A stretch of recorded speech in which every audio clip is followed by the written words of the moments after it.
What's up, Pokezoners? It's me, Cryptic, bringing you a Pokemon Online battle for this weekend. Now, this is my new team. I've been testing it out on my and posting some videos on my own channel with it. And of course, after this battle, you can go and check out those battles and my LP, along with my other battles as well. Anyway, let's get on with the battle. This is in the NU tier, as you can tell from the layout on the side. And I lead off with Torterra, knowing that looking at his team, nothing really wants to take on Torterra other than maybe his superior. Now, we just spend the first turn trading up Stealth Rocks. Both wanted to get them in, but I know, looking at my team, I definitely have a spinner in War Turtle. He has a spinner in his own War Turtle, but I wanted to get Rocks up as soon as possible just to kind of mess about, just to get some damage on his team.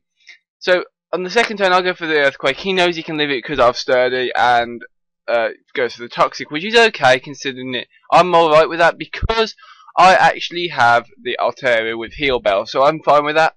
And now, this is where I kind of make what looks like a bit of an odd play, but if you think about it, this Leech Seed actually helps out my Altaria a heck of a lot.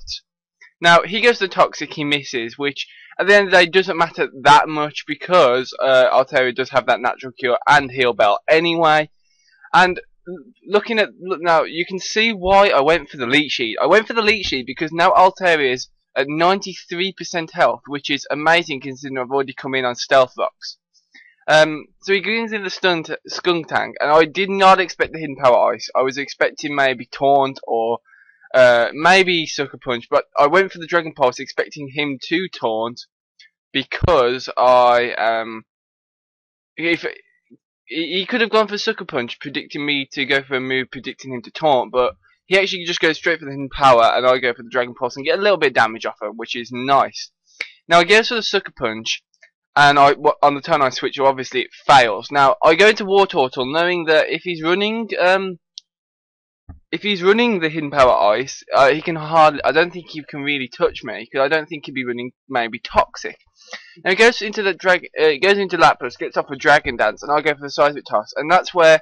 And now he goes for the Thunderbolt. Now that critical hit definitely mattered because I'm especially bulky with Eviolite, and I also get off. I could have got off a Haze, which meant I could have brought something else in, outsped it, not have to taken a hit on anything on my team, like my Ursaring. Now that means he is, but however I do get the Facade off. I do take that damage, which is unfortunate, and that damage meant that because on top of burn damage as well, I actually end up losing my Ursaring a bit earlier than I would like to really. Now I go into Jinx, and that's an awful play. I think I sent in Jinx to Lovely Kiss, predicting him to Sucker Punch, but I actually just completely forgot because I think I remember getting called downstairs while I was trying to make that turn. I completely forgot why I sent in Jinx and just went for the Ice Beam there. Anyway, now his Skunk Tank has taken out my Jinx and my Ursaring as well, which is not good because they're my two big powerhouses. So I have to rely on my Macargo now. And I know Macargo can take one if I keep the sash intact, and this is a Shell Smash Macargo. I don't get to show it really here, but it is pretty interesting Pokemon to say the least.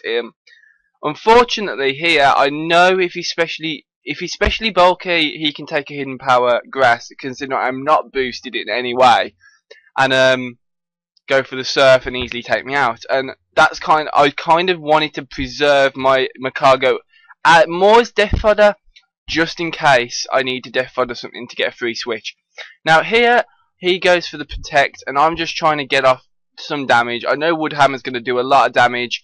He's just stalling out Toxic at the moment, and to be honest, I'm not overly fussed about him stalling out Toxic because I can Leech Seed War Turtle. I can get off a Heal Bell with Altaria, and this is where I actually switch into Altaria as he switches into his superior. Now here I think he goes, from what I can remember, he actually makes a bit of misplay.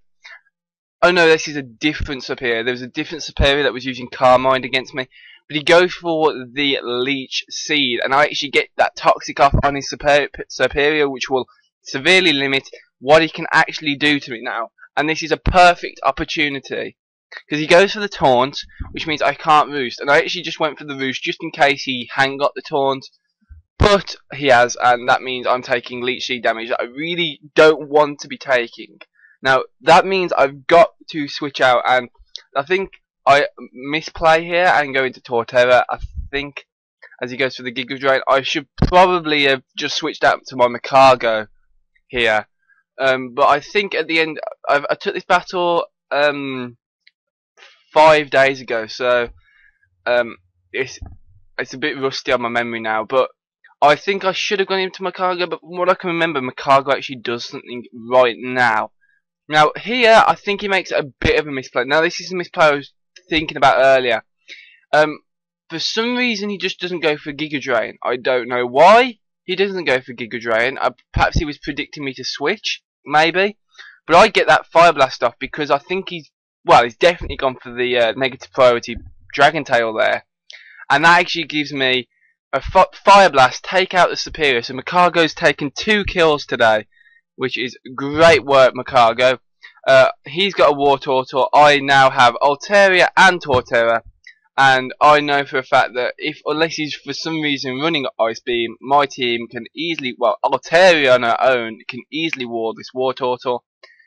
He has got the Toxic, doesn't matter anyway because I do have Heal Bell, which I believe I think I either go for. I go for now, I think. I go for Heal Bell now, predicting him to protect, predicting me to go for the Toxic. So now I've got the Poison off my Altaria and the Poison off my Torterra, which means both of them can come in and stall if I want to. Now this turn I know he's not very unlikely to go try and get that double protect, so I just go for the Toxic. He knows for a fact he cannot touch me, or outside of the Toxic, and if I've got Heal Bell and Natural Cure on this guy anyway, so it doesn't matter. So that Toxic just basically means good game in 8 turns anyway, and I take a 2-0 victory. While the rest of the match is playing out, I'd like to say thank you for Ibanez for letting me upload again on Saturday. I will continue to do this, and it will probably be every other week for a few weeks until my exam's finished. I do have a bit of a what do you call it? Like an update video on my own channel. Link will be in the description, explaining what I'm doing between now and before the end of my exams. Anyway, guys, I hope you enjoyed my upload today. Remember to subscribe to the Pokezoners if you aren't already. Please subscribe to myself. I do try and work very hard on the production of my videos. As you can see, there is a nice looking layout around the edges, and I try and keep this production quality in the vast majority of my more recent videos. Early videos, because the early videos do not have like the same layout because obviously I just started. Anyway, guys, my name has been Cryptic. This was a battle in the NU tier against Orient from the Smogon server. I hope you enjoyed. Goodbye.